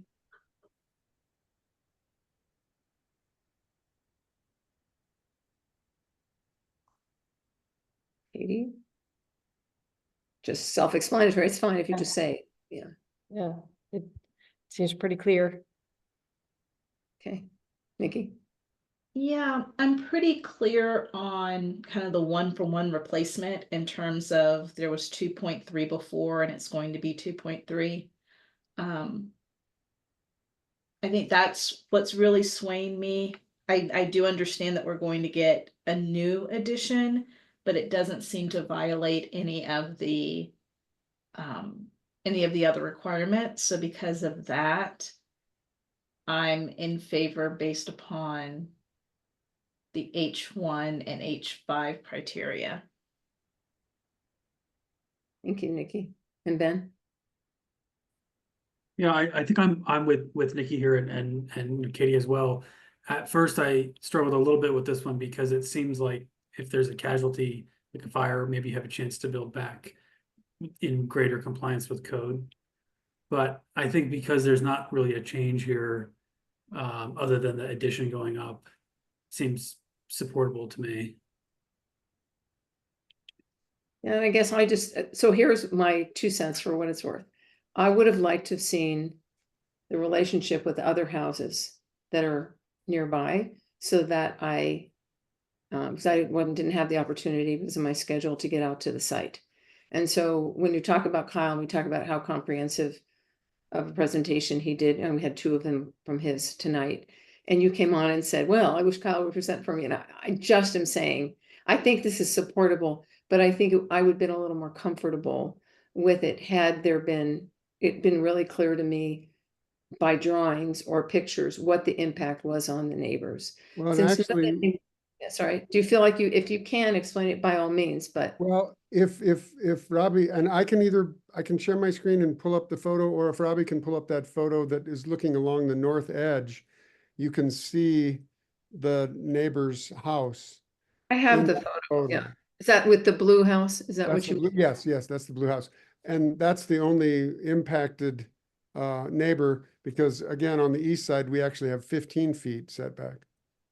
Right, and that's what you said, and so I think I was just trying to figure out what's the orientation of that house, and if that visual was there, would have been helpful. I'm not criticizing, I'm just saying that's Okay, yeah. some of it of where, when other architects have done these, I will tell you in general, the more information, the easier it is for us. Mhm.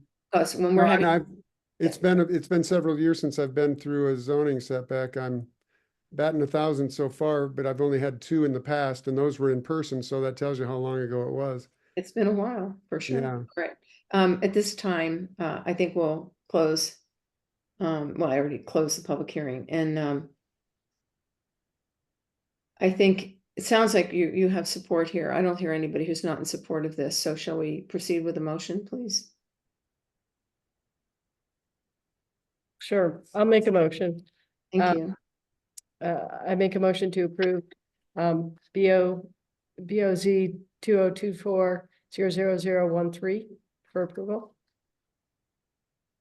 Second. All those in favor, Katie, Aye. Nikki, Aye. Ben? Aye. Aye. All right, this submission has been approved. You're can proceed. And thank you for your time and your client as well. Wish you the best in the reconstruction. I'm sure it's tragic to have a fire, and I'm glad you can proceed. Thank you so much. Thank you so much. It's been extremely traumatic. I really I'm sure. Yeah. Take care. All right, thank you. Thank you. Okay, guys, well, that's a lot of, I don't know when we last had a meeting that had 2 hours, not too terrible. So the applications were all approved.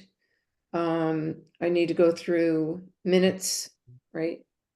Is everybody okay with the minutes? Can I have a, oh, Thank I'm you, sorry. Ann. Yes, sir. No, I wanted to make sure it was okay if I sign out. Absolutely. You may All right. leave. you so Thank you much. for your time. Appreciate it.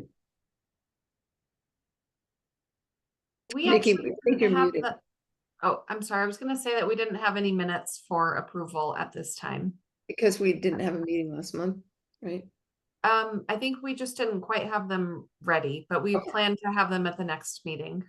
I think I saw something about that. Okay. Any matters from the board? Any matters from the city attorney? Nope. Planning and development services. Of course, 2 things. One, Amanda, if we could promote Jack into Oh, yeah. as a panelist. Jack has been with us since June. He is the zoning administration intern, and he's been kind of riding alongside these past few months, which have not been boring, I guess, to put it. So I just wanted to introduce Jack to Boza. You may very well see him assisting Brian at the November meeting if we have one, because I will not be here for the November meeting. So I will let Jack kind of introduce himself if you want, just so you kind of know who he is. Hello, everyone. I think Robbie did a pretty good well of introducing me, but I'm basically kind of tagging along with Boza Matters. I've been kind of sitting in the back, listening and enjoying everything so far. So yeah, I'm glad I'm able to kind of meet you screen to screen, I guess now. Thanks for having me on. Hey, Jack. Nice to meet you. Okay, and with that, thank you, Jack. And with that, again, there's a chance I will not be here for the November meeting. This month happened to be one of those months where the application deadline falls after the meeting. So we do not know. The application deadline for the November meeting is this upcoming Monday. So we are not aware at this time what it looks like. If we do have a meeting, it's likely going to be Brian Holmes. I know at least some of you remember when Brian was handling Boza. So you may get to see him again and experience him again, but we will know next week and we'll send an email out what the November meeting looks like. But if there is one, it'll be Brian and possibly Jack handling that meeting and not me. So, I'll be joining you for November as well, rather than Amanda. Thomas.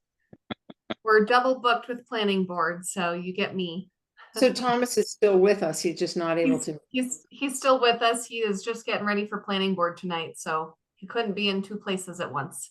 Hard to do. We've all tried. Yeah. And I'm traveling a lot in the month, later in the month and into November, and I will be back in the state on that date on the 12th, but I will be up in Steamboat, I hope, for a trip we have planned up there. So I might be dicey. We'll have to see. yeah, we'll send an email out once we know what it looks like, but don't plan on seeing me regardless. Okay. Best wishes. I just- Yes, Katie. Right before we started, I don't know if you all also got an email, but I got an email like forwarded from somebody from the city about potentially not meeting the deadline for tonight's meeting. Robbie, what can you tell us about that? Yep. Unfortunately, a member of staff thought that it was something that was pertinent to Boza. What it was possibly a future applicant for possibly the November meeting submitted last week and just was worried that tonight was the night that they had to go to Boza and they were just wanting to check. So little miscommunication on staff's part, but we're handling it. We're responding to the applicant and you may very well see that person in front of you in November. Okay.